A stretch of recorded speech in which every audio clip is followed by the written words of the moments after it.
मुजफ्फरनगर ही नहीं, उत्तर प्रदेश की सियासत में बाबू नारायण सिंह बहुत बड़ा नाम थे। आज उनकी पुण्यतिथि है। 19 जुलाई 1987 को उनका स्वर्गवास हुआ। आज यहाँ नसीरपुर गांव में उनकी समाधि के पास मैं मौजूद हूँ। मेरे साथ उनके पोते चंदन चौहान है, जो मीरापुर विधानसभा सीट के विधायक हैं, और उनके साथ प्रीतम सिंह जी हैं, जो उनके साथ रहे। आज उनसे जुड़े हुए संबंध जानेंगे कि बाबू नारायण सिंह 1974 में विधायक बने थे, मंत्री बने, और फिर उसके बाद उत्तर प्रदेश सरकार में डिप्टी चीफ मिनिस्टर के रूप में भी उन्होंने काम किया। सबसे पहले चंदन जी, आप बताइए, आपके दादाजी का बहुत बड़ा नाम रहा, आपके पिताजी भी फिर विधायक और सांसद रहे, आप भी विधायक हैं। अपने दादाजी के संस्मरण को, उनकी यादों को कैसे सहेज के आप रखते हैं? देखिए, दुर्भाग्यवश मैं अपने दादा को नहीं देख पाया। मेरा जन्म उनके देहांत के बाद हुआ, और उनकी समाधि पे लिखे हुए शब्द संघर्ष ही जीवन है, उसको अपने जीवन में उतार कर और उनके अनुयायियों का, उनके समर्थकों का, उनके शुभचिंतकों के बताए हुए उनके जीवन आचरण को अपने जीवन का आचरण बनाने का हमेशा से मैं प्रयास करता रहा। और आज भी अगर मैं कहूँ तो कोई जिनको मैं अपना अभिभावक के साथ साथ, ये मेरा सौभाग्य परमात्मा की तरफ से मैं उनके घर में जन्म लिया, पर मैं जो एडमायर करता हूँ और जिनके बताए रास्ते पे चलना चाहता हूँ, जिनकी प्रेरणा से सामाजिक जीवन में उतरना चाहता हूँ, एक रोल मॉडल के रूप में आज भी बाबूजी हम सबके मनों में बसते हैं। हमारे साथ प्रीतम सिंह जी 1970 से उनके साथ जुड़े और लगातार उनके साथ रहे, उनके साथ उनसे जुड़े हुए संस्मरण। आप बताइए, बाबू नारायण सिंह किस तरह की शख्सियत थे? क्या क्या उनसे जुड़े हुए संस्मरण हैं जो आपको याद है, जो ये साबित करते हो कि बाबू नारायण सिंह बहुत उच्च क्वालिटी के एक राजनीतिक भी थे, उनका व्यक्तित्व भी बहुत अच्छा था? बाबू नारायण सिंह से मैं 1970 में आने का जुड़ा था, और मैंने देखा कि मैं गरीब के प्रति उनका बहुत ध्यान था। बच्चों को रोजगार दिलवाना, उनके बच्चे पढ़ कर लिख के आगे और अच्छी पोस्टों पर पहुंच गए, और ईमानदार नेता थे। जिस तरह से उनका कार्य क्षेत्र भी मीरापुर मोरना विधानसभा क्षेत्र था, आपके पिताजी भी उसी विधानसभा सीट पे विधायक रहे, आप भी उसी क्षेत्र से विधायक है, तो क्या उस क्षेत्र की जनता लगातार आपसे, आपके परिवार की रही? बाबू नारायण सिंह के जो उनका तरीका था काम करने का, वो इतना था कि वो लगातार तीसरी पीढ़ी पर उस इलाके की जनता भरोसा करती है। देखिए, मैं हमेशा से परम पिता परमेश्वर का आभार व्यक्त करता हूँ, धन्यवाद करता हूँ, और सौभाग्यशाली मानता हूँ कि स्वर्गीय बाबू नारायण सिंह जी घर में मैंने जन्म लिया। सौभाग्यशाली तो हूँ, पर बड़ी जिम्मेदारी भी है, क्योंकि ऐसे बहुत कम घर देखने को मिले जहाँ तीसरी पीढ़ी के अंदर, एक हाउस के अंदर आपको बैठने का तीसरी पीढ़ी का सदस्य बैठा हो। ये जनता का विश्वास पिछले 70 सालों के साथ, उस विश्वास पे कायम उतरना, ये सिर्फ बाबू नारायण सिंह जी के दिखाए गए कदमों पर चल के ही संभव है। उनके दिखाए गई उनकी विचारधारा को जिंदा रखने के बाद ही, उनकी विचारधारा को मनों में बसाने के बाद ही संभव है कि आज 70 साल बाद भी इतनी भारी तादाद में लोग उनके अनुयायी हैं और अपने जीवन में उनके प्रेरणा मानते हैं और चाहते हैं कि उनका जो जीवन का आचरण था वो अपने जीवन में उतार के, जो सत्यता था, ईमानदारी का था, गलत बातों को नकारने का था और अपने बेहतर भविष्य को बनाने का था, बच्चों के अपने तरक्की के लिए था, सकारात्मक एक राजनीति का माहौल था, उसको उतारना, ये बाबू नारायण सिंह जी जैसे महान आत्मा और जो लोग बताते हैं, मैं दुर्भाग्य इसलिए भी कहता हूँ क्योंकि मैं उन्हें देख नहीं पाया, पर जो उनके बताए हुए रास्ते पे लोग चलते हैं, जो लोग बताते हैं, उस मार्ग पे हमेशा चलने का प्रयास करता हूँ। देखिए, हमारे साथ इरफान है। आप बताइए, बाबू नारायण सिंह से कब आप जुड़े? ये मैं यहाँ पे आया था, करण करने वाला हूँ। बाबूजी का गाँव और मेरा गाँव आस पास ही मिले गाँव है दोनों।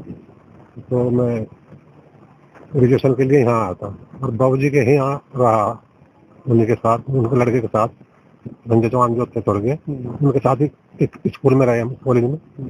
और बाबूजी तो बहुत पूरा हमारा। किस तरह की शख्सियत थी बाबूजी? किस तरह की उनकी शख्सियत थी? उनकी शख्सियत का तो ऐसा है, मुझे जो आज महसूस कर रहा हूँ, एक तो इतने सच्चे और पक्के और समानता के मानने वाले आदमी मुझे आज दूसरा कोई उदाहरण नहीं दिखाई देता था। हमारे साथ जगपाल सिंह है, इस परिवार से काफी समय से जुड़े हुए हैं। जगपाल सिंह जी, आप बताइए, बाबू नारायण सिंह किस तरह की शख्सियत थी? बाबू नारायण सिंह जी समाज के लिए क्या, सभी समाज की बहुत बड़ी शख्सियत थी। उनके अनेकों उदाहरण हैं। एक गांव का मैं नाम नहीं लेना चाहूंगा, उनके अनुयायी थे, उनके समर्थक थे। उन्होंने एक गरीब आदमी को उसकी पिटाई कर दी और तो जब बाबूजी के पास पहुंचे सिफारिश के लिए, उन्हें धमका के बाहर निकाल दिया कोठी से। उन्होंने, नहीं तुमने गलत काम किया है और तुम्हें ऐसा काम नहीं करना चाहिए था। कई बहुत उदाहरण हमारे बड़े बताते हैं कि कोई अगर बदमाश की सिफारिश करने आता था तो बाहर, कोठी के बाहर ही रहता था और पहले बड़े आदमी को भेजता था कि उनकी सिफारिश कर दो जी। एक बार की बात में, छोटा सा था, हम कोठी पे गए तो सन 76 की बात थी। कोई खाला पार में कोई झगड़ा हो गया था। हम छोटे छोटे बैठे, पता नहीं, तो बाबूजी नंगे पैर भागो जा रहे। मुझे कहाँ जाने, खाला पार में झगड़ा हो गया। वहां पुलिस लग रही, सब लग रही। जिस टाइम वो पहुंचे तो लोग शांत हो, कहने लगे बाबूजी आगे, अब बाबूजी आगे। वो सारा मामला उनका शांत हो गया। फिर बैठे, उन्होंने कहा भाई इस बार हम दिवाली नहीं, मेरे अनुयायी इस बार दिवाली नहीं मनाएंगे, खाला पार में झगड़ा हो गया। वो क्या झगड़ा था मुझे याद तो है नहीं। इतनी बड़ी शख्सियत, इतने बड़े महान आदमी, छोटी छोटी सोच, सच्चाई बिल्कुल ईमानदार, कितने भी प्रभावशाली आदमी रहा। घटना तो हमने बहुत सुनी। एक बार अब इनसे पूछते हैं, और काफी लोग हैं हमारे साथ। आप बताइए, आपका क्या नाम है? मेरा नाम ऋषिपाल, ग्राम जड़वड़। और बाबूजी के संपर्क में मैं सन 78 में आया था पहली बार।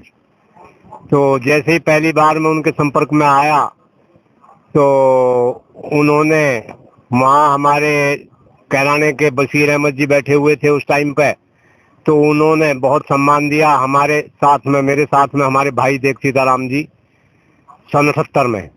तो उसके बाद फिर बाबूजी से हम जुड़े और जुड़ते जुड़ते जब ये जनता पार्टी की सरकार गिरी तो उस टाइम पे बहुगुणा जी ने एक पार्टी बनाई थी, लोकतांत्रिक समाजवादी पार्टी। तो उस पार्टी का गठन हुआ और प्रदेश अध्यक्ष बाबू नारायण सिंह जी थे, जिला अध्यक्ष शक्ति सिंह कंडेला, और मैं ब्लॉक अध्यक्ष जानसठ था, यूथ फॉर डेमोक्रेसी का। तो बाबूजी के सानिध्य में रहा और बाबूजी ने फिर सन 81 में एक जेल भरो आंदोलन, यहाँ विद्याभूषण मंत्री थे उस टाइम पे, और उनकी तानाशाही थी, शासन प्रशासन की तानाशाही थी, वो किसी बात को भी अमल में नहीं लाते थे। तो बाबूजी ने एक जेल भरो आंदोलन किया और इनके नेतृत्व में 1465 व्यक्तियों ने जेल भरो आंदोलन में गिरफ्तारी दी। और उसके बाद फिर एक दिल्ली मालवंकर हाल में बहुगुणा जी के नेतृत्व में उनको एक थैली भेंट करनी थी। तो मालवंकर हाल में यहाँ से 2 बसें गई, कुछ गाड़ियां गई, और मालवंकर हाल में एक बहुत बड़ी मीटिंग हुई और जिसमें बहुगुणा जी को 1,64,000 रुपए की थैली भेंट की थी। हमारे साथ जगपाल जी हैं, बाबू नारायण सिंह के साथ काम किया। किस तरह की वो शख्सियत थी? कोई ऐसा संस्मरण, कोई ऐसी याद बाबू नारायण सिंह की जो आपको हमेशा याद रहती हो? बाबूजी बहुत ईमानदार आदमी थे, झूठ से बहुत चिढ़ते थे। अगर किसी ने सच्ची बात कह दी, मेरे से ये गलती होगी जी, उसे भी वे क्षमा कर देते थे। और अगर उनके सामने कोई आदमी झूठ बोल रहा था, क्रोध कर देते, फिर कहते बाहर निकल जाए, झूठ क्यों बोल रहा। बाबूजी बहुत अच्छे ईमानदार आदमी थे। उन्होंने बहुत अच्छी समाज में अपनी पहचान बनाई और कोई गलत आदमी उनके पास कभी नहीं जाया करता था। किसी बारे में उनके दामन पर कहीं दाग नहीं आया कहीं भी। बाबूजी बहुत अच्छे आदमी थे। यहाँ सभी लोग थे जिन्होंने बताया कि बाबू नारायण सिंह बड़ी ईमानदारी और सादगी से काम करते थे और राजनीति उनकी साफ सुथरी थी। मैं हूँ राशिद अली और आप देख रहे हैं खुद में।